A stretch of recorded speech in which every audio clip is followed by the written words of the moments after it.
यहाँहरूलाई स्वागत छ हाम्रो सन्ध्याकालीन यो क्लासमा। हामी आज बेस थ्योरमसँग सम्बन्धित प्रब्लमहरूलाई अलिकता लाइभ तरिकाबाट भनौँ न, अब व्हाइट बोर्डमा छलफल गर्दै गर्दै यसलाई समाधान गर्ने प्रयास गर्छौँ। हिजोको क्लासमा चाहिँ अलिकति प्रेजेन्टेसन एप्रोचमा गएको हुनाले गरेको हिसाबलाई सरले हेर्दा नबुझेला कि भनेर अलिकति छलफल गर्न मात्रै खोजेको हो। प्रब्लम ठ्याक्कै हिजोको जस्तै छ। अलिकता यसलाई व्हाइट बोर्डबाट छलफल गरेर कसरी अगाडि बढाउने भन्ने सन्दर्भबाट मात्रै हामी चर्चा गर्छौँ आज चाहिँ। यहाँहरूले देखिरहनु भएको छ प्रब्लम 1 भन्ने, in a garment factory there are 3 machines. त्यो मेसिनकै कुरा छ यसमा पनि। एउटा गार्मेन्ट फ्याक्ट्रीमा तीनवटा मेसिन छ अरे। तीनवटा मेसिनको आफ्नै प्रोड्युसिङ क्यापासिटी पनि छ। एक दिनमा तीनटा मेसिनमा फर्स्ट सेकेन्ड थर्ड के हुन्, कुन मेसिन भन्ने त हाम्रो छैन। हामी अहिले नामाकरण यतै गर्छौँ, हामी इभेन्ट मान्छौँ त्यसलाई। र यसमा चाहिँ पहिलो मेसिनले चाहिँ 1000, दोस्रोले 2000, तेस्रोले 3000 रेडिमेड प्रोडक्ट्स चाहिँ एक दिनमा उत्पादन गर्छ अरे। अनि त्यो मेसिनको पास्ट रेकर्ड चाहिँ कस्तो छ अरे भने, these machines have past records of producing भन्छ 1%, 2% एन्ड 1% डिफेक्टिभ आइटम्स रेस्पेक्टिभली भन्छ।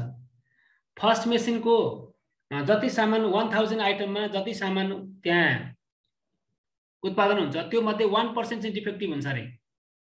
दोस्रोको लागि 2% डिफेक्टिभ हुन्छ अरे। तेस्रोको लागि 1% चाहिँ डिफेक्टिभ भयो भने अब हामीले त्यहाँबाट एउटा सामान र्यान्डमली सिलेक्ट गर्यौं भने त्यो सामान चाहिँ डिफेक्टिभ पर्यो भन्ने कुरो नोन छ अब। और readymade item is selected randomly from the whole day production and found to be defective. Defective फेला पर्यो भने what is the probability that the defective item came from each machine? तीनैवटा मेसिनबाट आउने अलग अलग प्रोबेबिलिटी कति होला त्यो क्याल्कुलेसन गर्नु भनेको छ। हिजोको पहिलो एक्जाम्पल यस्तै थियो। यहाँहरूलाई अब मैले यता व्हाइट बोर्डतिर आकर्षित गराउँछु। तीनवटा मेसिनलाई हामीले कसरी अगाडि बढाउने यहाँहरूले क्वेसन पनि हेर्दै गर्नु होला। यहाँ व्हाइट बोर्ड कतिको राम्रो देखिन्छ नि यसो चेक गरौँ। व्हाइट बोर्ड हजुरहरूले देखिरहनु भएको छ कि छैन, पनि क्लियरै देखिएको छ कि छैन भन्नु होला है त। ट्युबलाइट टल्के जस्तो लाग्छ।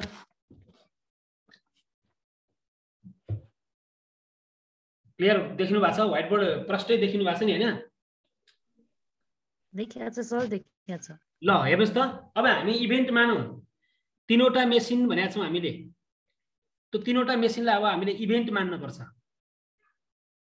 त्यो चाहिँ टोटल रेडीमेड आइटम प्रोडक्सन गर्नेलाई हामीले स्याम्पल स्पेस मान्ने हो भने तीनवटा मेसिन चाहिँ त्यसका पार्टिसनहरू हुन्छन्। त्यसका पार्टिसन्सहरू हुन्छन्। अब यसलाई सोलुसन कसरी गर्ने त भन्नु होला भने, अब डिफाइन द फलोइङ नोटेसन भनेर हामी अब नोटेसन डिफाइन गरौँ। यो भाषा जसरी जसरी मिलाएर हुन्छ तपाईहरुको आफ्नो इच्छा। नोटेसन प्रोभाइड गर्न खोजे हो। हेर्नुस् है त, साथीहरु पनि आउँदै हुनुहुन्छ। अब यो तीनवटा मध्ये हामीले तीनवटा मेसिनलाई इभेन्ट दिनु पर्यो नि त। इभेन्ट अफ फर्स्ट मेसिन भनेर अब के मानौं त्यसलाई? अब E1 मान्दिनु भयो भने पनि केही फरक पर्दैन है। एबीसी हिजो मान्या थियो, अब आज E1 E2 E3 भनेर बेस थ्योरममा पनि E1 E2 E3 को टाइपमा गएका थियौं हामी। ओ त्यस्तै खालको युज गर्दियौं न। Event of first machine is equal to E1 मान्यौं हामीले। हेर्नुस् है त। त्यसैगरी इभेन्ट अफ सेकेन्ड मेसिन भन्यो भने के हुन्छ होला? E2। यसैगरी तपाई हामीले मान्न सक्छौं अब थर्ड मेसिन भने E3। अब अलि सर्टकटमै हुन्छ होला यहाँ चाहिँ, डिटेलमा त के गरेला र। हामीले तीनवटा इभेन्ट डिफाइन गर्यौं। त्यसपछि हामीले र्यान्डमली सिलेक्ट गर्ने आइटम त्यो चाहिँ डिफेक्टिभ आइटमको छ। Event of defective item, event of defective item भन्यो भने के मान्न सकेला? ल मानौं डी मानौं। ल डिफेक्टिभलाई डी। हामीले अहिलेसम्म नोटेसन मात्र डिफाइन गर्यौं। इभेन्टहरुलाई हामीले त्यहाँ अब कुन इभेन्टलाई केले जनाउने भन्ने हामीलाई क्वेसनमा प्रश्न छैन। 3वटा मेसिनको कुरा दिएको छ। 3वटा मेसिन दिनु भनेको 3वटा पार्टिसन दिनु भनेको हो। त्यो कम्पनीको टोटल कम्पनीको प्रोडक्सनलाई चाहिँ स्याम्पल स्पेस मानिन्छ। त्यो जम्मा रेडिमेड आइटम प्रोडक्सन गर्ने 3वटा मेसिनहरू छन्। त्यो 3वटा मेसिन भनेर चाहिँ त्यसलाई हामी पार्टिसनको रूपमा कन्सिडर गर्छौँ। तसर्थ हामीले फर्स्ट मेसिन को इभेन्टलाई हामीले E1, सेकेन्ड मेसिनको लागि E2 र थर्ड मेसिनको लागि E3 भनेर हामीले डिफाइन गर्यौं। र त्यसपछि हामीले तिनैवटा मेसिनहरूले उत्पादन गरेको डिफेक्टिभ आइटमलाई र्यान्डमली सिलेक्ट गर्दाखेरि आयो भने त्यो डिफेक्टिभ आइटमको इभेन्टलाई चाहिँ हामीले क्यापिटल डी भनेर नोटेसन प्रोभाइड गर्यौं। अहिलेसम्म चाहिँ हामीले नोटेसन मात्र डिफाइन गरेका छौं। व्हाइट बोर्ड धेरै ठुलो नभएको हुनाले हजुरहरु के हेर्दै हुनुहुन्छ कि यसलाई अलिकति कपी पनि गर्दै हुनुहुन्छ भन्नुस् त? सबैजनाले जानकारी गराइदिनुस् त। कपी गरिसके सर। ए हो त्यही त, कपी गर्दै जानुभयो भने सजिलो हुन्छ, त्यही भन्न खोजे मैले नि। कोही साथीहरुको छ भने चाहिँ अब यसो इन्फर्म गर्नु होला है, सार्दै हुनुहुन्छ भने।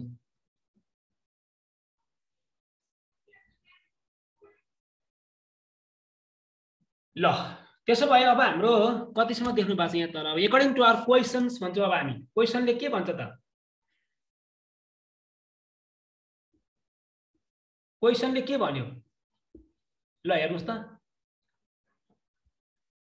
प्रोबेबिलिटी भनेको छ। अब यहाँ त हामीलाई के दिएको छ भने क्यापासिटी भन्न मान्न सक्छौँ। क्यापासिटी अफ फर्स्ट मेसिन अथवा E1 भन्ने हो। अब E1 नोटेसन दिइसकेपछि किन लामो लेख्ने? क्यापासिटी अफ E1 भनेपछि कति छ? 1000 आइटम दिया छ। क्यापासिटी अफ E2 भन्यो भने कति छ त्यहाँ? 2000। देखिन भने भन्नु है, अलि तलै गइरहेछ, सानो बोर्ड छ। 3000 आइटम, यो त क्यापासिटी हो नि त, होइन र?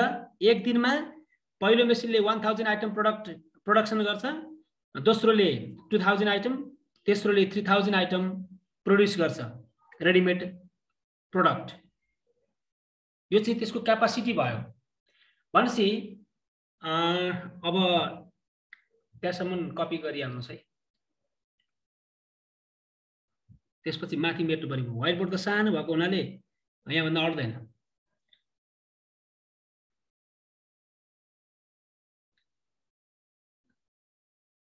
ल अब यहाँहरूलाई probability of event E1, probability of event E2, probability of event E3 कति हो भनेर अब हामी अगाडि बढ्ने चेष्टा गरिरहेका छौँ। मैले माथि चाहिँ मेटेँ अलिकता, यो नोटेसन चाहिँ मेटेँ।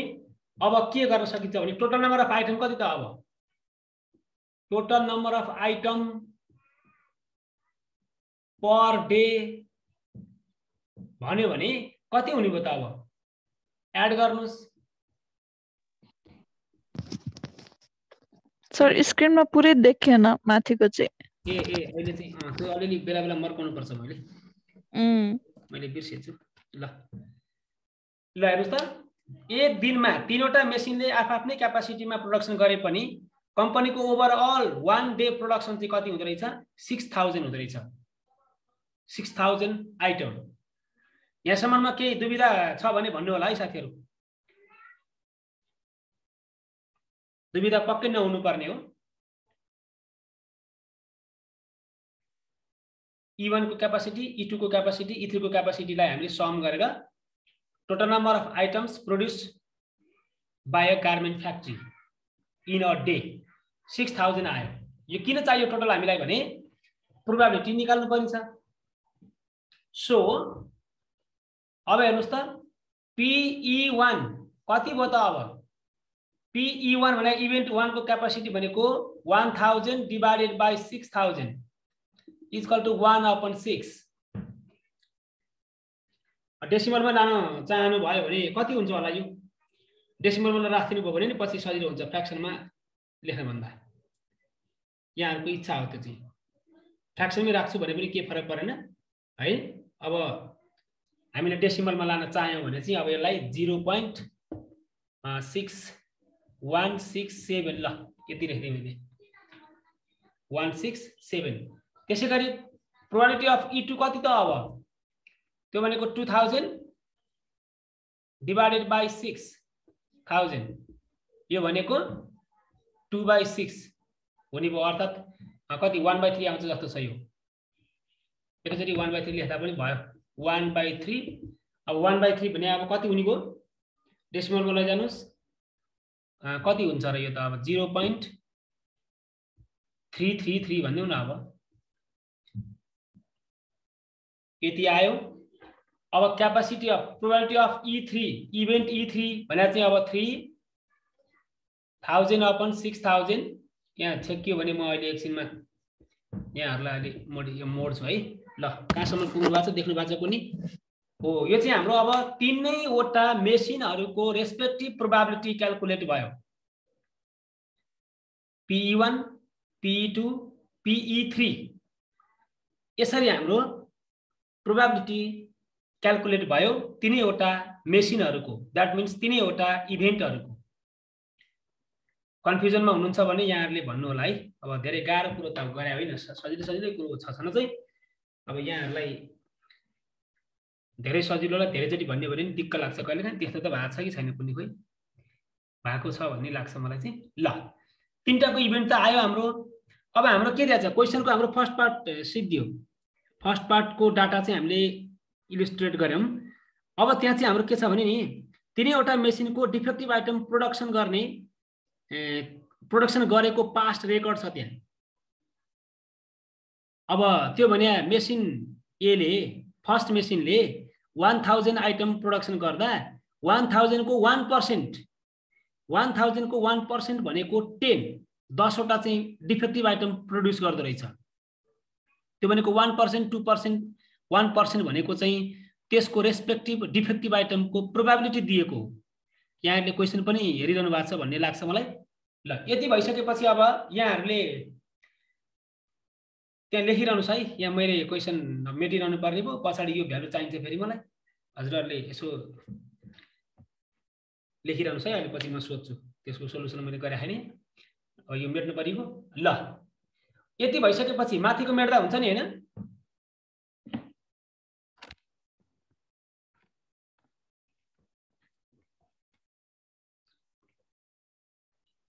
ल मैले मेटे यो तीनवटाको प्रोबेबिलिटी आइसकेपछि अब अल्सो क्वेशन के भन्छ त्यहाँ probability of defective item produce by machine E1 कति त अब PD/E1 भन्नु पर्यो नि अब त 1% ज्या छ त्यो भनेको 0.01 हो त्यसैगरी probability of defective item produce by machine 2 E2 event E2 2% equal to 0.02 हेर्नुस् है यहाँसम्म तपाईहरु अब अगाडि बढिरहनु भएको छ भन्ने लाग्छ मलाई E3 भन्यो भने के हुन्छ 1% दिया छ त्यहाँ 0.01 यसरी हामीले डिफेक्टिभ आइटमको रेस्पेक्टिभ प्रोबेबिलिटीलाई पनि इलिस्ट्रेट गर्यौं यो राम्रोसँग बुझ्नुस् है अर्को एक्जाम्पल तपाईहरुलाई त्यही गर्नलाई दिन खोजिरहेको छु अर्को एक्जाम्पल तपाईहरुले गर्ने छलफल गरेर अब हेर्नु होला यो पनि आयो है अनि क्वेशनले के भन्छ अ आइटम इज सेलेक्टेड भन्छ यहाँ कतातिर भनेछ भन्न चाहिँ a readymade item is selected randomly from the whole day production and found to be defective भन्छ व्हाट इज अब हेर्नुस् त साथीहरु अब हामीले निकाल्न खोजेको चाहिँ के त भन्दा प्रोबेबिलिटी अफ डिफेक्टिभ आइटम निकाल्न पर्छ के अब हामीले प्रोबेबिलिटी अफ डिफेक्टिभ आइटम तपाईहरुलाई म अब यो एकैचोटी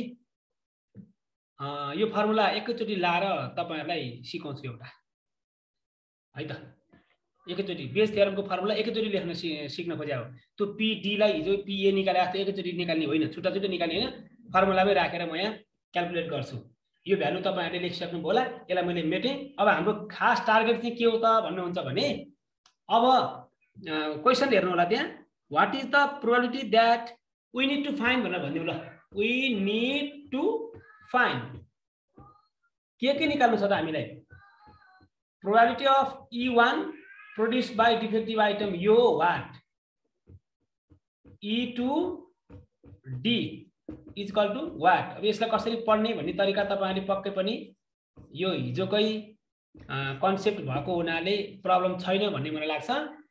probability of machine first machine given the defective item D।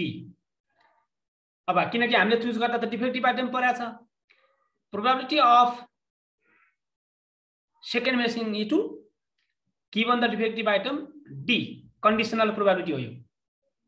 Conditional probability of E3 given the defective item D भनेर यहाँ हामीलाई दिएको छ, हामीले निकाल्नु पर्ने यो हो। अब यो निकालेपछि अब हाम्रो सरसर्ती सिस्टम तपाईहरुले बुझ्नुहुन्छ। पहिला यो निकाल्दै छौं, त्यसपछि हामी यो निकाल्छौं, त्यसपछि यो निकाल्छौं। अब फर्स्ट को निकाले बुझेपछि तपाई हामीले मजासँग अरु बुझिहाल्छौं। ल यो पनि हजुरहरुले लेख्नुस्। अब यसलाई लेख्नुस् अनि म एउटा फर्मुला लेख्छु, भइहाल्छ।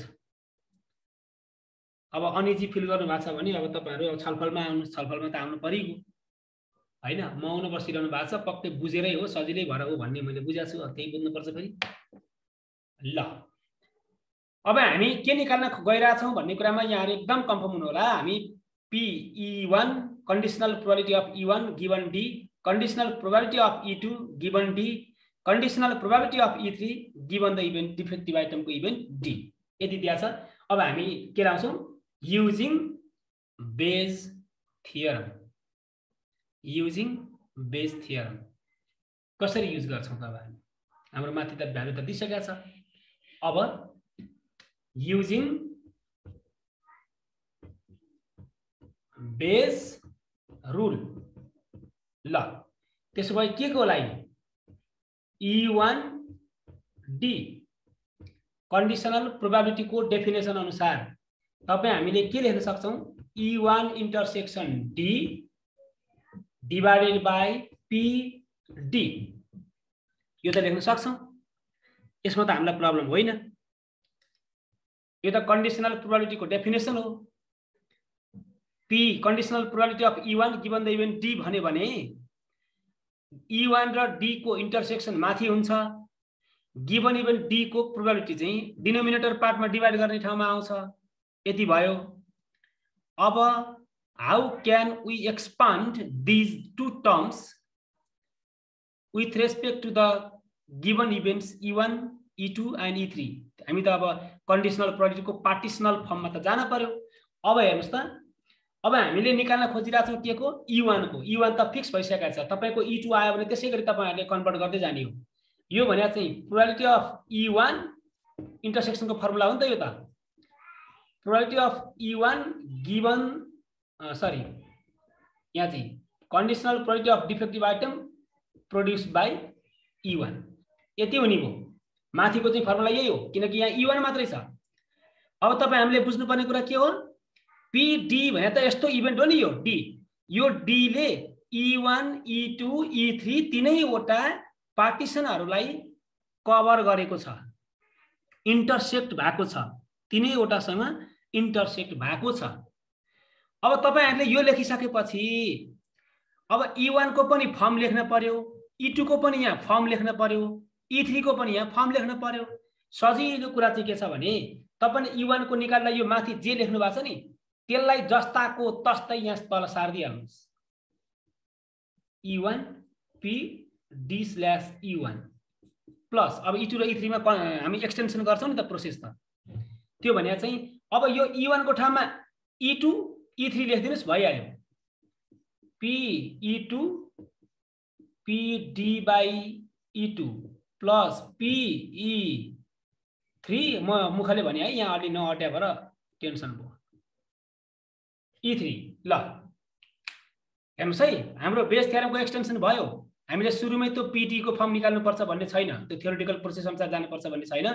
हामीले बेस थ्योरमको फर्मुला एक्सटेन्सन गर्ने एप्रोच जब हामी सिक्छौं त्यसपछि PE1 D निकाल्नु पर्यो भने E1 को फर्म यो हो। अनि तपाईले यसलाई जस्ता तस्तै यहाँ सार्नुहुन्छ। यही फर्मेट चाहिँ बाँकी रहेका दुईवटा इभेन्ट्सहरु E2 र E3 मा पनि एक्सटेन्सन गरेर राख्दिनुहुन्छ।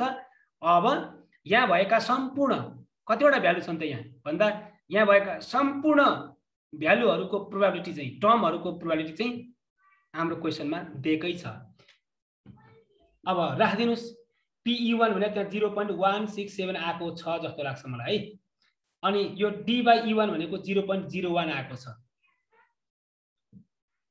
अब यहाँ 0.167 into 0.01 प्लस PE2 भने त्यहाँ आई थिंक 0. कति आएको छ हेर्नुस् त 0.33 सर 0.333 into 0.02 छ यसको अर्को। अनि त्यसपछि अर्कोको सायद त्यहाँ 0.5 हो कि जस्तो लाग्छ। हजुर सर 0.5 into 0.001 0.001 होइन 0.01 0.003 होला नि। यसमा अर्को डिफेक्टिभको 0.1 नै होला, या 1% या 2% या 3% चाहिँ 0.1 नै हो। 0.1 हो 0.01। अब हजुरहरुले यति चाहिँ क्याल्कुलेसन ड्याङ्ग गर्दिनु होला। यो मल्टिप्लाई गरेर राख्दिने अब भ्यालु अनि आन्सर भन्दिने मात्रै कुरो रह्यो यहाँ चाहिँ। अब यसको आन्सर क्याल्कुलेसन गर्दा अब यहाँ मैले क्याल्कुलेटर अन गरे है त। अब हजुरहरुसँग त्यहाँ रेडीमेड तयारी छ कि छैन सबै तयारी गर्दा 0.167 टाइम्स 0.01 यति हो डिभाइड। अब क्याल्कुलेटरमा मैले एकैचोटी हाल्छु यो भ्यालु। अब 1 point कति गयो फेरि यस्तै डेसिमलको हिसाब चाहिँ गुणन गर्न आउँदैन कि मलाई tension. Plus 0.33 times 0.02 plus 0.5 times 0.01 भनेपछि हाम्रो भ्यालु आयो 0.125 0.125 आयो। यो चाहिँ हाम्रो रिक्वायर्ड प्रोबेबिलिटी हो। हजुरहरुले देख्नु भएको छैन कि जस्तो लाग्छ तल 0. अब तपाईहरुले यसैलाई पर्सेन्टेजमा लेख्न चाहनुहुन्छ भने चाहिँ लेट्स मल्टिप्लाई इट बाइ 100 है। पर्सेन्टेजको फर्ममा लेख्न सक्नुहुन्छ। 0.125 भने चाहिँ डेसिमल फर्ममा हो। तपाईले यसलाई 12.5% भनेर पर्सेन्टेजमा लेखिदिन सक्नुहुन्छ। पर्सेन्टेजमा जाँदा त्यो हुने भयो।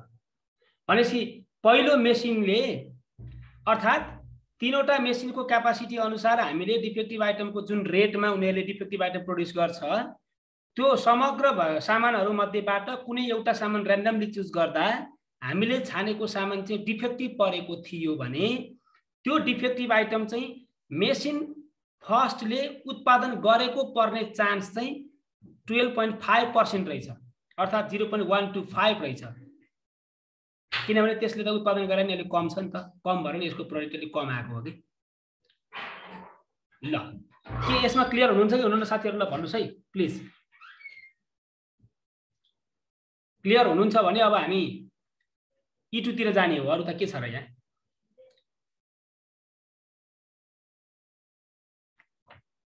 जहाँसम्म लाग्छ एकदम क्लियर हुनुहुन्छ भन्ने त लाग्छ। खै अब यहाँसम्म बुझ्नु भएको छ हैन? ल अब यसैगरी E2 को निकाल्न सक्नुहुन्छ। PE2 conditional probability of E2 given the event D भनेर त्यो निकाल्न सक्नुहुन्छ होला। यहाँ D राखेर E2 राखेर यहाँ निकाल्न सक्नुहुन्छ यही फर्मेटमा। चेन्ज हुने भनेको यसमा हो। यो तलको कुनै पनि चेन्ज हुनेवाला छैन। अब अरु सबै सेम हो। यहाँ माथिल्लो न्युमेरेटर पार्टमा मात्रै चेन्ज हुन्छ, अरुमा चेन्ज हुँदैन। ल यति कुरा रह्यो यसमा। अब हजुरहरु क्लियर हुनु भएको नभएको भन्ने कुरा चाहिँ अब तपाईहरुले फ्र्याङ्कली भन्नु पर्यो। अब एक्सरसाइज ड्याङ गर्न पर्छ। अर्को एक्जाम्पल तपाईहरु गर्न चाहनुहुन्छ भने अब यहाँ एक्जाम्पल रेडी नै छ। हामी एउटा चाहिँ तपाईहरुलाई त्यहाँ गर्न लाउने, तपाईहरुले गरे सुन्नी स्लाइड शेयर गर्ने लाउने, बरु फोटो खिचेर यसो शेयर पनि गर्नुहुन्छ होला, प्रेजेन्ट पनि गर्नुहुन्छ होला भन्ने आशा पनि छ। के छ कन्फ्युजनमा हुनुहुन्छ भने अब तपाईहरुले E2 को निकाल्न पर्यो यसैगरी भने अब पक्कै पनि यो त तपाईहरुले क्याल्कुलेट गरिसक्नुभयो कि सुन्नु मात्रै भएको छ कि गाह्रो चाहिँ होइन? धेरै साथीहरुले त पढिसक्नु भएको होला यो पहिला। ल अब हामी E2 र E3 को बाँकी छ है यहाँ। अब यसैलाई मैले अलिकति मोडिफाई गरे। यहाँ तपाईले E2 राखिदिनु भयो भने यहाँ पनि E2 हुन्छ, यहाँ पनि E2 हुन्छ, यहाँ पनि E2 हुन्छ, यहाँ अरु कहीँ पनि चेन्ज हुँदैन। अब तपाईले राख्ने यहाँ राख्ने भ्यालु भनेको यो बीचको भ्यालु, यो 0.333 टाइम्स 0.02 भनेर तपाईले यहाँ राख्दिनुहुन्छ। यो तलको पार्ट सबै त्यही हुन्छ। अब त्यसैगरी तपाईले यसैगरी निकाल्न सक्नुहुन्छ। अब अर्को E3 को पनि E3 को पार्ट माथि हुन्छ, यो लास्टमा लेखेको पार्ट माथि हुन्छ, यो तलको पार्ट सबै सेम हुन्छ। अनि त्यहाँबाट आउने प्रोबेबिलिटी भनेको क्याल्कुलेट गर्न सक्नुहुन्छ भन्ने मैले अपेक्षा राखेँ। साथीहरु के छ, क्लियर हो कि यसलाई भन्नुस्, फ्र्याङ्कली भन्नुस्। अब यसलाई पनि सके है मेरो तर्फबाट।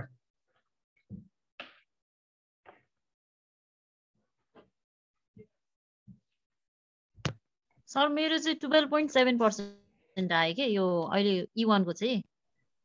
12.7 यहाँ 5.5 मा 0.7 आयो भने चाहिँ त्यो माथि डेसिमल कुन स्टेपसम्म राख्नुभयो त्यसैले फरक पारेको हो। तर तपाईको मिस्टेक भन्न मिल्दैन, एकदम ठीक छ। हैन 12.7 नै हो सर, मेरो पनि त्यही नै आछ। ए 7 मैले चाहिँ के लेखेँ, मैले चाहिँ राउन्ड अफ गरि नगरिकन लेखेँ कि अब के गरेँ, ठिकै छ। 7 नै गर्नु न, 7 नै रहेछ क्यारे। यो मैले राउन्ड अफ गरेँ कि गरेन, दुईटा मात्रै हेरि चाहिँ पछाडिको राउन्ड अफ गरेर राख्दै रहेछ कि। ल 7 नै भयो है, हजुरले गर्नुभएको ठिकै छ।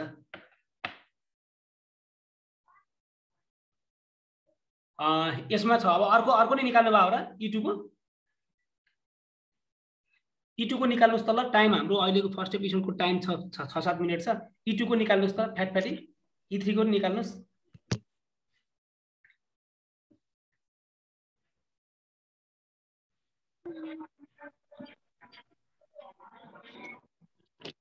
E2 को 50% हो गयो।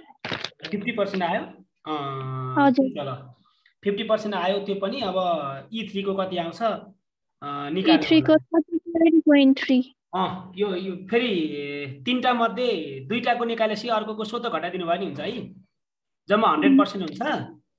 तपाईको दुईटाको निकालिसकेपछि बाँकी रहेको चाहिँ त्यो तेस्रोको हुन्छ क्या। तपाईले डाइरेक्ट त्यसरी निकाल्दिनु भयो भने नि हुन्छ। र यही फर्मुला लाएर आउँदा पनि त्यही आउँछ फेरि। त्यही नै आउँछ सर। 37.3 37.33 आउने हो हैन। उतापटि 0.5 भनेपछि यो 12.7 उता 37.3 आएपछि ठ्याक्क 100% हुन्छ। यो बुझ्नुभयो त्यसो भए हैन र? त्यसो भए अब अर्को क्वेशन तपाईले ट्राई गर्ने हो। कापी कलम ठीक पार्नुस्। अर्को एपिसोड जोइन गर्ने हो, मजाले तपाईहरुले गर्ने हो। ट्राई त गर्नु पर्यो नि। बेलुकाको समय मजासँग आधी घण्टा जति हिसाब गर्ने, छलफल गर्ने। त्यसपछि तपाईहरुले भनेपछि कहाँ के भयो कसो भयो अलिकति म यसो भन्ने काम गरिहाल्छु। ल यो एपिसोडलाई मैले अहिलेलाई यहाँ यति गरे। अब यसका धेरै टाइम चाहिँ बाँकी छैन। अर्को कति भन्नुभएको थियो? हजुर E2 को कति भन्नुभएको थियो? E2 को 0.5 आयो जस्तो लाग्छ। साथीले त्यही भन्नुभएको थियो। ए 50%। मेरो यसमा नि 49 आयो के। ए 49 आयो। अब त्यसलाई के भन्ने, दोस्रोको ठ्याक्क 50% आयो भन्नुभयो साथीहरुले। अब त्यहाँ क्याल्कुलेसनमा यताउता इररहरु भएको होला, त्यो राउन्डिङ अफ इररमा भएको होला, डेसिमल भन्दा पछाडि कुन स्टेपसम्म हामीले भ्यालु राख्यौं भन्ने होला। अब गलत भन्न मिलेन, प्रोसेस ठीक छ। यसो रिचेक गराउनु। हैन यस्तोले म्याटर गर्छ कि गर्दैन सर एक्जाममा? 49.62 आयो के मेरो। 49.62 भनेपछि लगभग 50% भने हो। त्यो तपाईको यस्तो नि राउन्ड अफ गर्दाखेरि तपाईको एउटा घटाउनु भयो भने अर्कोको बढाइदिनु भयो भने ठ्याक्क म्याच 100% मै आउँछ क्या। खासै फरक पर्दैन। तपाईले राउन्ड अफ गर्दाखेरि सबैको घटाउँदै गर्नु भयो भने एउटाको राउन्ड अफ तल्लोमा गर्नु भएको छ भने अर्कोको माथिल्लोमा गरिदिनु पर्छ। अनि ठ्याक्क 100% हुन्छ। नियमै त्यही हो। तीनटा भ्यालु मध्ये तपाईले राउन्डिङ अफ गर्नुहुन्छ नि डेसिमलमा आएपछि त तपाईले एउटाको भ्यालु तल्लोमा राउन्डिङ अफ गर्नुहुन्छ, अर्कोकोलाई तपाईले माथिल्लोमा गर्ने गरी आइरहेको हुन्छ। वो राउन्ड अफ गर्दा पनि एउटाको घट्ने अर्कोको बढ्ने हुँदाखेरि तपाईको ठ्याक्क 100% मेन्टेन चाहिँ भएको हुन्छ। त्यो तैपनि तपाईको आएको आन्सरलाई मिस्टेक भन्न मिल्दैन। ल अब अलिअलि इरर त भइहाल्छ। त्यो गरिदिनु होला। राउन्ड अफ गर्नुभयो भने नि मिल्छ। ल साथीहरु यसलाई हामीले अब यही स्टप गरौँ। यसको अब 2-3 मिनेट टाइम बाँकी छ। तसर्थ हामी यसलाई कट गरेर अर्को जोइन गरिहालौँ। एउटा हिसाब तपाईहरुले छलफल गर्ने है त, अन्तरक्रिया गर्ने। कसो होला? हुन्छ सर। त्यही गरौँ ल। अहिलेलाई मैले अब किन यसलाई वेट गर्नु, यो प्रब्लम हाम्रो सिद्धिएको हो, मैले यसलाई अहिले अफ गरेँ। त्यसपछि तपाईँहरूले अब अहिले कति भयो, 38 भयो, 42 जतिमा ठ्याक्क रिजोइन गरिदिनुहोस्, भइहाल्छ।